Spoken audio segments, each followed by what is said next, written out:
It was 3 o'clock in the morning. I opened my eyes and felt like my body had been hit by a truck. I was in the guest room of my parents' home. I recalled the previous day's unseemly events, selecting a casket, shopping of a black suit for my mother, and a surreal slew of other revolting tasks my sister and I completed with robotic. Then I remembered, my grandfather had died following a routine surgery. My body ached with sadness from head to toe. I picked up a paper and pen and began to write eulogy. Tears streamed down my face as the words flowed out of my heart and through the pen until the paper was filled. I wrote the eulogy from beginning to end without changing a word. The message was easily accessed from my soul and downloaded to the paper. There was pin-drop silence so I could hear my own shoes click-clack sound.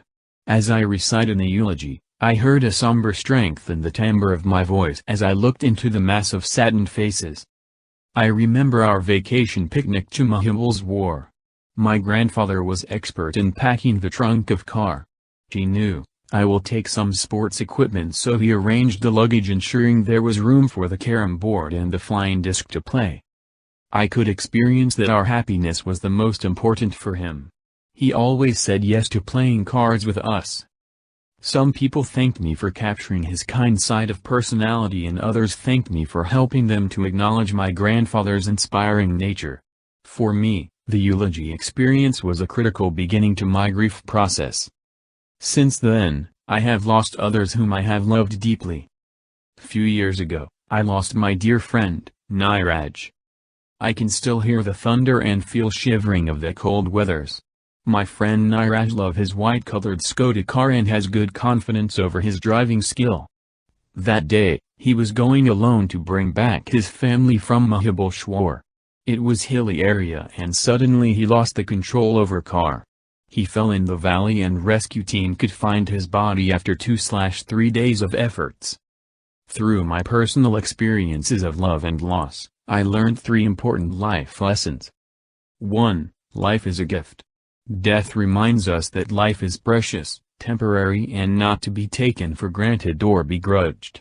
A daily practice of gratitude such as a meditation, affirmation or journal entry is a great way to stay positive and aligned with the awareness of the awesome gift of life. 2. Life is in present moment. Death reminds us that all we have for certain is right now and recalibrates our values. We all ruminate about the past and worry about the future. Don't waste your life second-guessing your past or waiting to live your life. Live life passionately and fearlessly. Live today and every day to its fullest, brilliant magnificence. 3. Love is the currency of life. Love is what matters and what is remembered. It is love which connects us to one another and to the world around us, in life and beyond. Someone has rightly said, "Forgive quickly, kiss slowly. Love truly, laugh uncontrollably." Loss can bring unexpected and enormous blessings. Hardships are opportunities for growth. Unimaginable losses are openings for the soul to receive healing love from new sources. During my journey, I have been awed and inspired by the resiliency of the human spirit. You never know how strong you are until you endure the unendurable. I believe all people come in our lives for a reason, setting our lives on the correct trajectory for our psycho-spiritual development.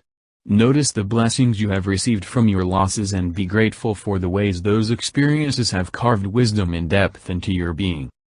I again fell on those days spent with my grandfather. One fine day, a business delegation from England visited my grandfather's office. A dinner was organized for the delegates in the company clubhouse. Around that time, I started taking interest in cricket, so my grandpa told me that there was a cricket player among the delegates. I asked, "Dadaji, can I also come with you? I want to meet the cricketers and take their autograph." "No. Absolutely not. Kids are not invited," replied my father and left. A couple of hours later, my grandpa gave me a call and said, "If you want to come, come immediately. The dinner is over and everyone is going to leave soon." So flushed with excitement, I dressed hurriedly, grabbed the autograph book and rushed to the club. When I reached there I found a gentleman in his late 50s about to get inside a black ambassador car. He would have left earlier. But my grandfather had requested him to wait for a few more minutes and he was very kind enough to oblige. "The boy has come," said my dad and nudged me towards him.